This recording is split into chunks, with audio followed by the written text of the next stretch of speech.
This is a Gault Heating and Cooling High School Football Preview.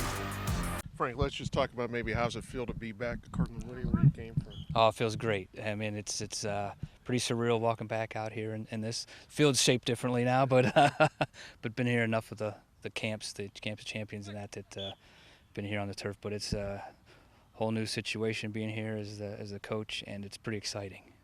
What excites you about this team? I know it's really early. How they're working, just watching them work the last since I got here, 4 months of that spring.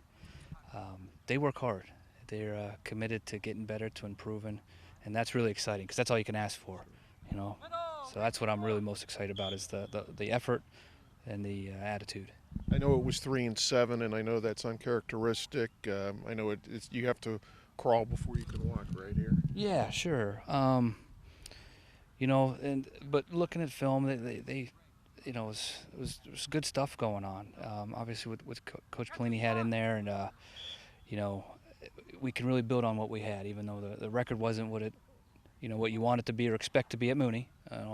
But there's some good things, some great building blocks, some pieces in place that I'm pretty excited about. Who are some of those pieces you're counting on this year? Sure.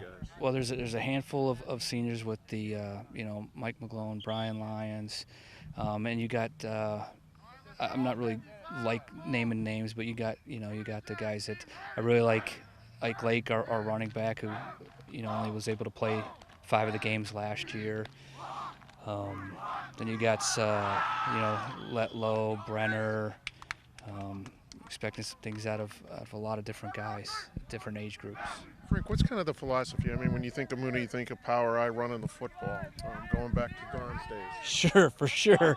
And even with PJ, he started kind of spreading it out a little bit more, and then Coach Pelini started spreading out more. So, times have changed, and Mooney's starting to adapt, and we're going to run the ball for sure. But we're going to be more of a one-back type team, spread them out, and get the balls around to some playmakers and things, but help the line out too, so we're not everybody in the box like when I was here. One thing, as far as your schedule, travel is very limited compared to past years. Just talk about the schedule. You guys playing some local teams and Canfield and South Range. Yeah, which is a beautiful thing. Trying to get as much as we can, trying to get games back in the Valley and playing each other and building those rivalries. And the people in this community just love football, so being able to play more local games gets more people out, and that's pretty exciting. And that's what I'm so excited about our scheduling and trying to continue to do that. Now, it's not an easy schedule. The teams you mentioned, they're great programs on top of the other teams we're playing with, the Boardmans, the Hardings.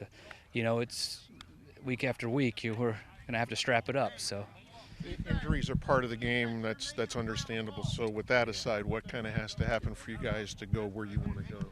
We're going to have to play guys that multiple positions, and so they're getting used to being able to, if something does happen, fit right in without missing a beat.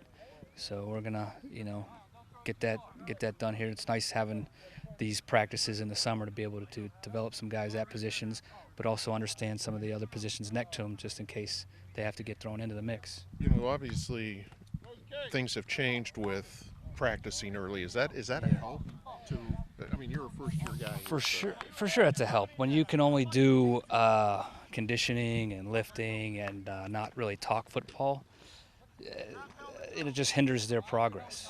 And being able to do this, which is great, everybody's doing it, so it's equal footing, but it's just helping the players out, because every other sport you can. Football was like the only animal that you weren't allowed to do this and have these extra practices, so it's great being able to do these things and for these players, giving them their opportunity to get better at their position, at their sport. So it's a great thing that Ohio finally went to this. I'm going to go back. You're a Mooney guy. What are fans going to expect when they see your team in August?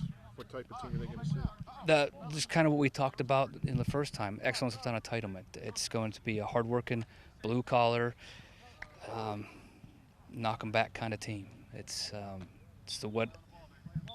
what I was when I was here, what the team was when we were here, what I was as a college coach. It's who we are is not going to change. How we do things will change, but who we are is not going to change. So our alums can expect to see no nonsense blue collar coming off the ball and playing some hard-nosed football.